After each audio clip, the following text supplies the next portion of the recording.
Hi folks, Alex Klingelhoeffer here with Exencial Wealth Advisors. It is 8:27 here in the middle part of the country on Wednesday. It is September 15th, 2021. Here's your morning jog around the economic headlines of the world. Starting off here in the U.S., we have Goldman Sachs getting into the buy now, pay later game, acquiring firm GreenSky for $2.25 billion.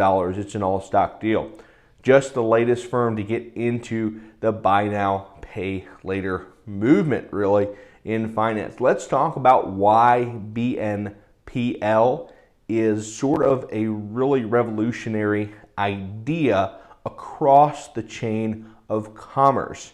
Well, folks have been buying with credit now, paying later for years. It's not a new concept, but what does it mean in terms of inventory, in terms of sales? How does it affect the entire chain of the purchase process? In a traditional system, let's say you swipe a Visa card, Visa is really just giving you a cash advance. The bank doesn't know what you're buying. The merchant knows what you're buying. The producer doesn't really know what you're buying. It's really just one part of a transaction. In buy now, pay later, everyone across the chain, since the financing is going upstream to the retailer, to the manufacturer, everyone knows exactly what you're buying. Everybody knows where the product trends are. That's faster information going back up. That means that perhaps with a buy now, pay later scheme on specific items, you can encourage specific sales. It's really about transmitting more data across the supply chain, getting more information about what consumers want, how they're buying. That is the big moneymaker in buy now, pay later. So it really is beginning to be a really interesting concept for adding value to producers through adding additional ways of financing purchases. Overnight in China, this is why we are fairly selective about international stocks.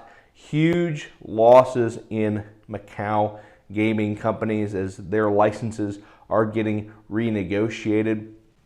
About $18 billion just chopped off of the market caps of Wynn Macau, of a number of other Chinese gambling stocks. China increasing regulation on the gambling sector. Listen, if you're going to invest in China, one of the risks is government risk. It's regulatory risk. It's just part of the nature of the game. Does not look like the government is being very friendly to Chinese companies across the board. If you have some sectors that haven't been touched yet, be mindful that, hey, anytime the Chinese government gets involved, you are looking for, somewhere between a 10 and 40% haircut on the share price. That is certainly a risk you have to take when investing in China. It's, one of those things where after that comes, if let's say you have new leader Xi Jinping eventually leaves office 5-10 years, we have a new leader who is more of a free market guy, boy, there could be some values out there as prices are just so low, price earnings ratios are so low that it really becomes a value stock haven, really. Last but not least, before we get you off to a nice Wednesday, Walmart has a deal with Ford and Argo AI to start delivering in cities across the country. They're going to start with 3.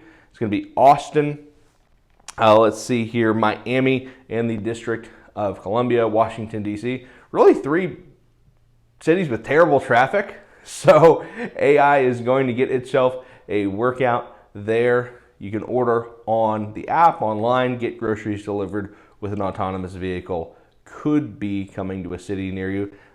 Probably 18-24 months. It looks like the lead time. Very cool delivery service. If you want some additional information throughout the day, feel free to follow me. As always, I'm on Twitter. It's OKC CFA, CFP. Till then, hope you have a very nice Wednesday. I'm out.